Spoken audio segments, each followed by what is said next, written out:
Hello दोस्तों, welcome to my channel Priyanka कन्वी motivation. आप सभी को महाशिवरात्रि की बहुत बहुत शुभकामनाएं। तो आज हम लेकर आए हैं सावन शिवरात्रि व्रत कथा। आप सभी ने व्रत रखा होगा, तो चलिए पहले हम जानते हैं कि क्यों मनाई जाती है सावन शिवरात्रि। प्रतिवर्ष श्रावण माह में आने वाली चतुर्दशी को शिवरात्रि मनाई जाती है। कहते हैं कि भगवान शिव ने अमृत मंथन के दौरान निकले हलाहल नामक विष को अपने कंठ में रख लिया था। इसी विष की तपन को शांत करने के लिए इस दिन सभी देवताओं ने उनका जल और पंचामृत से अभिषेक किया था। इसीलिए भगवान शिव नीलकंठ कहलाए। इसी के कारण सावन शिवरात्रि मनाई जाती है।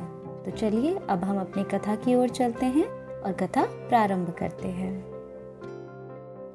पौराणिक कथा के अनुसार वाराणसी के वन में एक भील रहा करता था, जिसका नाम गुरुध्रुव था। वह वन में रहने वाले प्राणियों का शिकार करके अपने परिवार का पालन करता था। एक बार शिवरात्रि के दिन वह शिकार करने वन में गया। उस दिन उसे दिन भर कोई शिकार नहीं मिला और रात भी हो गई। तभी उसे वन में एक झील दिखाई दी। उसने सोचा, मैं यहीं पेड़ पर चढ़कर शिकार की राह देखता हूँ, कोई ना कोई प्राणी यहाँ पानी पीने अवश्य आएगा। यह सोचकर वह पानी का पात्र भरकर बिल्व वृक्ष अर्थात बेल पत्थर के पेड़ पर बैठ गया। उस वृक्ष के नीचे एक शिवलिंग स्थापित था। थोड़ी देर बाद वहां एक हिरनी आई।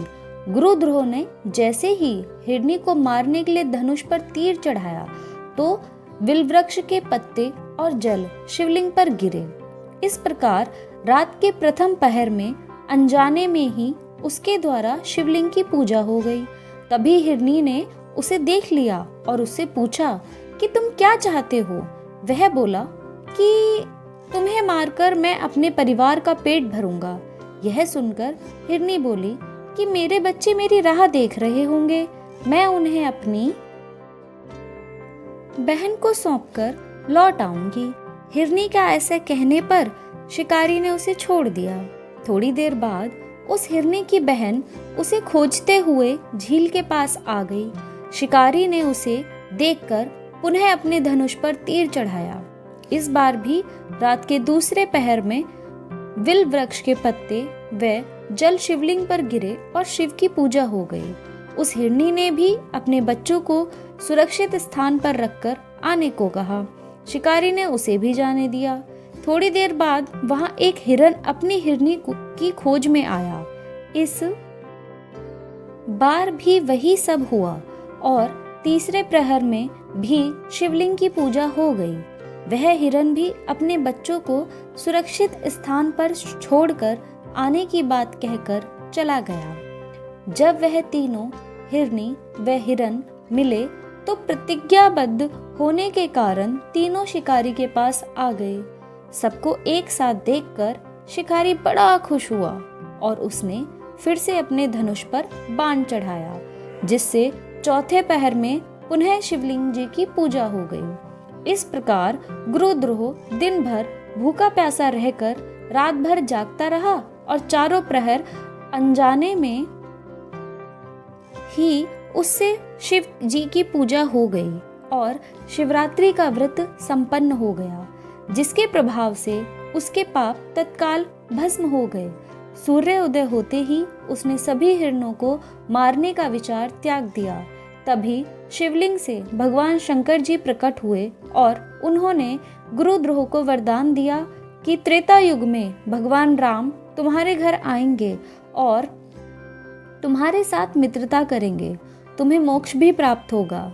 इस प्रकार अनजाने में किए गए शिवरात्रि व्रत से भगवान शंकर जी ने शिकारी को मोक्ष प्रदान किया।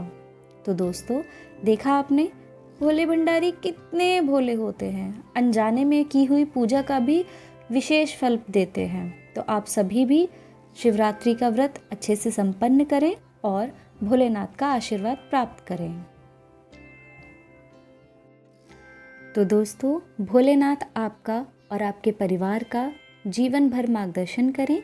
महाशिवरात्रि के अवसर पर आपको मेरी ओर से हार्दिक शुभकामनाएं। अगर आपको कहानी पसंद आई हो तो कमेंट करके मुझे बताएं, और अगर आपने मेरा चैनल सब्सक्राइब नहीं किया है तो प्लीज़ सब्सक्राइब करें। Thanks for watching.